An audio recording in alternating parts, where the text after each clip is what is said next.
Just amahoro y'Imana akomeze kubana namwe inshuti bakunzi ba Ego Stamina TV. Uyu munsi rero tukaba tugiye kunyarukira muri Repubulika Iharanira Demokarasi ya Congo.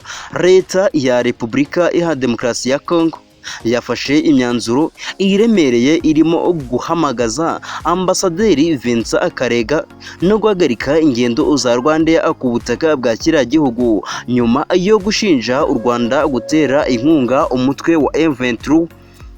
Ni imyanzuro iri yafatiwe mu nama nkuru ya gisirikare yateranye ku mugoroba w'ejo ku wa gatanu tariki ya 27 Gicurasi 2022. Ni inama yayobowe na Perezida Felix Antoine Tshisekedi, gusa initabirwa n'abarimo abakuriye imitwe yombi igize inteko nshinga amategeko, abahagarariye urwego rw'ubutabera ndetse n'abakuriye inzego z'umutekano.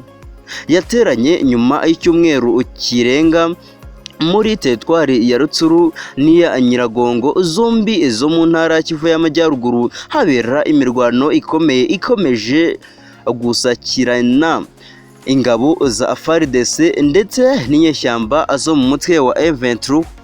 Inama yateranye ku munsi w'ejo, leta ya Congo Kinshasa yayemerejemo ko M23 ihabwa ubufasha n'u Rwanda nk'uko bigaragara mu myanzuro yayo. Iti mu gihe guverinoma ya Congo yari igitegereje raporo y'urwego ruhuriweho rwo kugenzura ibikorwa rwatabajwe n'u Rwanda HVM, twatunguwe no kubona bica mu kwihorera nk'uko byari byatangajwe. Ubufasha bugaragara buhabwa uyu mutwe witwaje intwaro ni igihamya.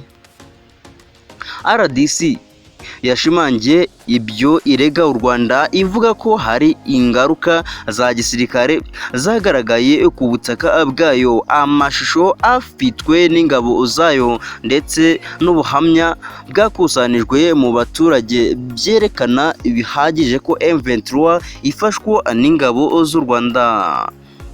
Yashinje u Rwanda ko imyitwarire yarwo ihora ayisubiramo nta kindi igamije kitari kuburizamo ibikorwa byo kugarura ituze byagezweho n'inama ya Nairobi. Mu byemezo Congo Kinshasa yahise ifata harimo kuvana M23 mu biganiro ikomeje kugirana n'imitwe yitwaje intwaro biri kubera i Nairobi, ndetse uyu mutwe ugafatwa nk'uwitwaje intwaro ndetse ukongera kwitwa umutwe w'iterabwoba. RDC kandi yafashe icyemezo cyo guhita ihagarika ingendo za sosiyete ya Rwanda ku butaka bwayo no guhamagaza ambasaderi w'u Rwanda muri Repubulika ya Demokarasi ya Congo mu rwego rwo kumumenyesha ko guverinoma ya Congo itakimwemera. Minisitiri w'ububanyi n'amahanga wa RDC Christophe Lutundula ubwo yagezaga ijambo ku nama nyobozi y'umuryango wa Afurika yunze ubumwe ku wa gatatu w'iki cyumweru, nawe yashinje byeruye u Rwanda gufasha M23, yamagana yivuye inyuma icyo yise umugambi warwo wo guhungabanya umutekano mu burasirazuba bwa RDC. Ati u Rwanda rukomeje mu minota 10 ishize, mbivuze ntashidikanya, u Rwanda rwagabye igitero ku kigo cya gisirikare cya Rumangabo muri RDC. Ni gute uyu umunsi twizizaho ivuka ry'umuryango wacu, aho dukwiriye gutekereza ku hazaza, dushobora kwitwara nkaho nta cyabaye? Mbivuze neza, M23 ibifashijwemo n'u Rwanda yateye ingabo mpuzamahanga za MONUSCO.